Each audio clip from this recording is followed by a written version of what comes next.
നാട്ടിലും വിദേശത്തും അഹോരാത്രം കഷ്ടപ്പെട്ട് പണിയെടുക്കുന്ന സാധാരണക്കാർക്കായി സർക്കാർ വക ഒരു ലോട്ടറി എത്തിയിട്ടുണ്ട്.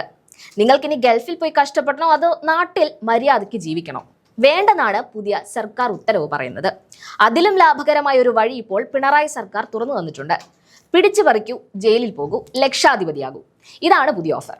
പാവം ആശാവർക്കർമാർ 100 രൂപ കൂട്ടി ചോദിച്ചപ്പോൾ പണമില്ല എന്ന് പറഞ്ഞ് കൈമലർത്തിയവർ ഇപ്പോൾ ജയിൽ പുള്ളികൾക്ക് വാരിക്കോരി കൊടുക്കുകയാണ്. ഒന്നും അറിയില്ലെങ്കിലും ദിവസം 530 രൂപ, കുറച്ചെങ്കിലും പണി അറിയാമെങ്കിൽ 620 രൂപ. അതായത് ഒരു മാസം 18,600 രൂപ ശമ്പളം ജയിൽ പുള്ളികൾക്ക് ഇനി മുതൽ ലഭ്യമാകും. പുറത്ത് എത്ര സ്വകാര്യ സ്ഥാപനങ്ങളിൽ ഇത്രയും ശമ്പളം കിട്ടുന്നുണ്ട് എന്നത് പ്രത്യേകം ഓർക്കണം. 10 വർഷം സുഖമായി അകത്ത് കിടന്നാൽ പുറത്തിറങ്ങുമ്പോൾ കയ്യിൽ ഏകദേശം 22 ലക്ഷം രൂപയുണ്ടാകും. പോരാത്തതിന് ഇതിന്റെ പലിശയും. അത് കഴിഞ്ഞ് ശിഷ്ടകാലം സുഖമായി ജീവിക്കാം. പോരാത്തതിന് അകത്ത് 3 നേരം ബാലൻസ്ഡ് ഡയറ്റ്, ഫുഡ്, ചായ, പലഹാരം, വസ്ത്രം, ചികിത്സ എല്ലാം ഫ്രീ. കറണ്ട് ബില്ല് അടയ്ക്കേണ്ട, വെള്ളക്കരം കൊടുക്കണ്ട, നാട്ടിലെ പിരിവുകാർ ആരും വന്ന് ശല്യം ചെയ്യില്ല. ഇതിലും വലിയൊരു സൗഭാഗ്യം വേറെ എവിടെ കിട്ടും? മര്യാദയ്ക്ക് പണിയെടുത്ത് ജീവിക്കുന്നതിനേക്കാൾ വലിയ ലാഭം വല്ല കുറ്റവും ചെയ്ത് അകത്ത് പോകുന്നതാണ് എന്നാണ് ക്രിമിനലുകളെ ഇങ്ങനെ സൽക്കരിക്കുന്ന സർക്കാർ ലോകത്തിന് നൽകുന്ന സന്ദേശം.